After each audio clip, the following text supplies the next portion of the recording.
Brent opened the day with losses. In midday session, the benchmark price for crude oil dropped even lower.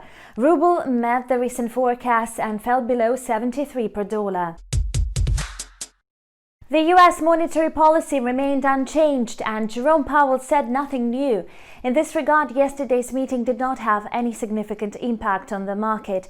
Investors shifted their focus towards the economic stimulus package in the U.S. again. There is still high uncertainty about these measures. That is why market participants remain concerned. Risk appetite is falling, while the U.S. dollar is recovering. All this puts oil and the ruble under pressure. At midday, Brent crude oil futures contract for September lost more than 1%. North Sea crude was valued at $43.62 per barrel. On Wednesday, contracts were up by 1.2%.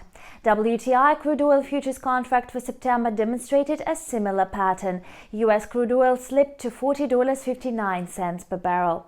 At the same time, given the rising number of new COVID cases, the outlook for oil demand is still uncertain. Besides, investor sentiment remains under pressure following the news on the OPEC Plus agreement to boost oil output in August. Consequently, traders expect an increase in crude oil production in the U.S. Both these factors can become some kind of an energy market stability test in the coming weeks. This morning, the Russian currency has lost ground markedly against the US dollar. The dollar-ruble pair gained 1.15% and went above the level of 73. This is mainly due to the positive trend of the US currency in the international foreign exchange market against both major world currencies and the currencies of developing economies. Moreover, the oil market situation is dragging the ruble down. Today, the greenback is expected to stay firmly near the upper border of the 70-75 rubles range. Corrections of market optimism due to the coronavirus pandemic and rising tensions between the US and China will affect the Russian currency. At the same time, geopolitics will most likely become one of the key risks. The US presidential election is coming up, and the American authorities may slap fresh sanctions on Russia. Besides, Washington may impose restrictive measures, which is not good news for market players.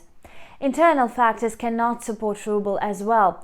Further weakening of the current account and the Bank of Russia's continued monetary policy easing will definitely have a negative impact on the national currency. The U.S. additional monetary stimulus and a possible increase in risk appetite will hardly be sufficient for the ruble's confident growth.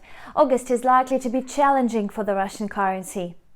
And that is all for now. Thank you for watching and have a nice trading day. Bye.